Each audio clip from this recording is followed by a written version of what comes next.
عدلیہ نے مخصوص نشستوں کا ایک فیصلہ دیا اور کہا کہ تحریک انصاف کو یہ سیٹیں ملنی چاہیے. صرف یہ نہیں کہا گیا کہ الیکشن کمیشن آف پاکستان نے سپریم کورٹ کے فیصلے کی غلط تشریح کر کے تحریک انصاف کو نشستوں سے محروم کیا. ان کو سمبل تو نہ دیا گیا لیکن پولیٹیکل پارٹی تحریک انصاف اب بھی ہے اور اس کا یہ جو رائٹ ہے وہ ختم نہیں کیا جا سکتا. اب حکومت کی جانب سے بیان بازی شروع ہو گئی ہے کہ ہم اس فیصلے پر عمل درآمد نہیں کریں گے. کیا کہہ رہی ہے حکومت؟ ذرا سنیے. We'll defend it. We'll defend every inch of whatever space been given to us. Resist کریں. بالکل absolutely. سپریم کورٹ کے ان ججز نے آئین کو ری رائٹ کیا ہے. آپ کے لیے ہم اتنا آسان نہیں ہونے دیں گے. اگر قانون آئین کے مطابق فیصلے آنے کی بجائے آپ سیاسی مقبول فیصلے کرنے شروع کر دیں تو پھر آپ کو یہ چیزیں سننے کو ملیں گی. یہ آپ نے سنا کہ ریزسٹ کریں گے, یہ فیصلوں پر عمل درآمد آسان نہیں ہوگا. عدلیہ پر تنقید کا ایک فیصلہ سلسلہ بھی مسلم لیگ نون کی جانب سے شروع ہو گیا. یہ پاکستان کی سیاست میں نہیں, جس سیاسی جماعت کو عدلیہ کے فیصلے پسند نہیں آتے بڑے آرام سے, یہ ایک واحد ادارہ ہے جس پر بڑے کھل کر بڑے آرام سے تنقید کی جاتی ہے. دوسرے اداروں میں بڑے سوچ سمجھ کے بڑے کیئرفل طریقے سے اگر تنقید کرنی بھی ہو تو سنبھال کے تنقید کی جاتی ہے. عدلیہ ایسا لگتا ہے کہ ایک ایسا پنچنگ بیگ ہے جس پر جس کا دل کرتا ہے سخت ترین گفتگو بھی ہم سنتے ہیں سیاستدانوں کی طرف سے. دیکھیں یہ نہیں ہو سکتا کہ عدالت ایک فیصلہ دے گی, ایک آئین ایک قانون کے تحت یہ ملک چلتا ہے. عدلیہ فیصلے دے گی, فیصلہ غلط بھی ہو سکتا ہے, آپ کو پسند نہ آئے, مجھے پسند نہ آئے, کسی سیاسی جماعت کو پسند نہ آئے. کیا کریں گے؟ کیا اب سیاستدان یا کوئی دوسرا یہ فیصلہ کرنا شروع کر دے کہ ہم نے عدلیہ کے کون سے فیصلے پر عمل درآمد کرنا ہے اور کون سے نہیں؟ یعنی سپریم کورٹ کے جج فیصلہ کریں اور ہم یہ دیکھیں گے کہ یہ فیصلہ ٹھیک ہے یا غلط ہے. اگر ہمیں لگا کہ یہ فیصلہ ٹھیک نہیں ہے تو پھر اس پر عمل درآمد نہیں ہوگا.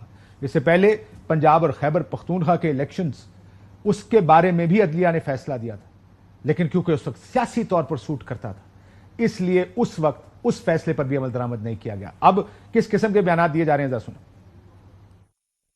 یہ رونا پٹا بھی ہم نے دیکھا کہ ایجنسیوں کی مداخلت بڑی ہے. ایک بات تو پھر کل ثابت ہوئی کہ یا تو ایجنسیوں کی مداخلت تھی نہیں, غلط بیانی کی گئی, یا پھر ایجنسیوں کو مداخلت کرنی نہیں آتی. اب سیاست کھیلنا یہ آج سے نہیں, کئی سالوں سے یہ مشغلہ چل رہا ہے عدلیہ کا. آئین اور قانون جب پامال ہونا شروع ہو جائے تو پھر کوئی بھی نہیں ایکسپٹ کرے گا. یہ ایک پولیٹیکل سہولت کاری جو ہے وہ کی گئی ہے. یعنی ہم اتنی سہولت کاری کر گئے, اتنا قانون کو آئین کو ری رائٹ کر گئے کہ اس وقت پارلیمنٹ جو ہے وہ دیکھ رہی ہے کہ کیا ہم نے اپنا کام کرنا ہے کہ نہیں کرنا, یا اس کو تالا لگانا ہے. قطعی طور پہ اس صورتحال کو ایکسپٹ نہیں کرتے. It amounts to rewrite the constitution. وہ انی کی محبت کل جو ہے وہ ٹوٹ کے برسی. کل مجھے بڑا کلیئرلی لگا کہ آئین ہار گیا اور بیگمات جیت گئی.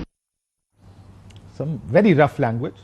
مریم نواز صاحبہ نے بھی بڑے کھل کے عدلیہ پر تنقید کی. میں نے کہا اب ہاتھ کھل گئے ساروں کے. عدالت ایسا وہ بچہ جمہورہ نہیں ہوتا, کئی بچے گھر میں ایسے ہوتے ہیں جس کو چلتے چلتے کوئی بھی تھپڑ لگا کے چلا جاتا ہے. مجھے لگتا ہے کہ عدلیہ کا سٹیٹس اب وہ بن گیا کہ جس کا دل کرتا ہے, چاہے وہ اس سائیڈ کے ہوں یا اس سائیڈ کے, جب ان کو دل لگتا ہے کہ عدالت نے شاید ہماری خواہشات یا ہماری لگتا ہے کہ فیصلہ ٹھیک نہیں دیا, وہ عدالت کے اوپر چڑھ دوڑتے ہیں. مریم نواز.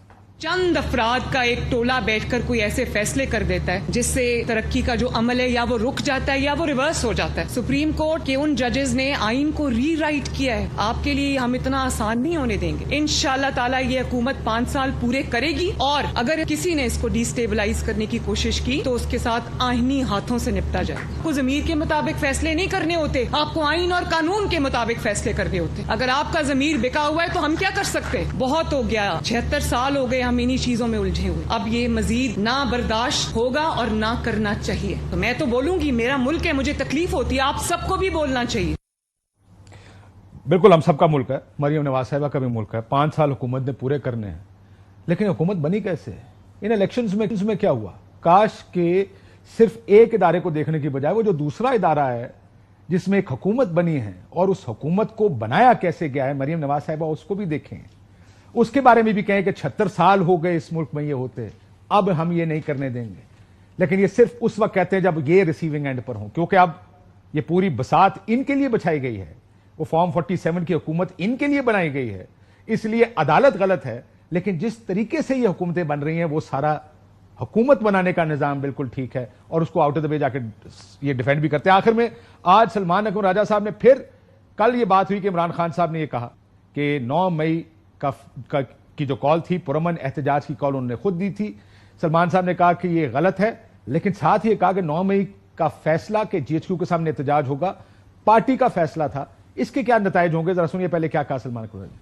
عمران خان صاحب نے یہ بھی کہا کہ میں وضاحت کروں کہ یہ جو خبر چل رہی ہے ان کے حوالے سے کہ انہوں نے کوئی اعتراف کیا ہے یہ بالکل لغو بات ہے. انہوں نے 9 مئی کے حوالے سے کسی بات کا کوئی اعتراف نہیں کیا. یہ ان کا پہلے سے موقف موجود ہے کہ جب 14 مارچ کو زمان پارک ان کے گھر پر حملہ ہوا اس کے بعد ان پر حملہ کیا گیا جوڈیشل کمپلیکس میں تو حملہ آوروں میں رینجرز اور ISI کے لوگ شامل تھے. یہ بات کسی سے ڈھکی چھپی نہیں ہے. اس کے بعد پارٹی میں یہ فیصلہ ہوا کہ اگر دوبارہ ایسی حرکت ہوئی اگر پولیس کے معاملات میں رینجرز یا ISI یا کسی اور ادارے نے جس کا تعلق نہیں بنتا مداخلت کی تو پھر احتجاج ہوگا پرامن احتجاج ہوگا اور احتجاج وہاں ہوگا جہاں ہونا چاہیے وہ GHQ ہو یا کوئی اور دفتر ہو. احتجاج ہوگا لیکن کسی گملے کو کسی پتے کو بھی نقصان نہیں پہنچایا جائے گا. یہ ایک متفقہ رائے تھی.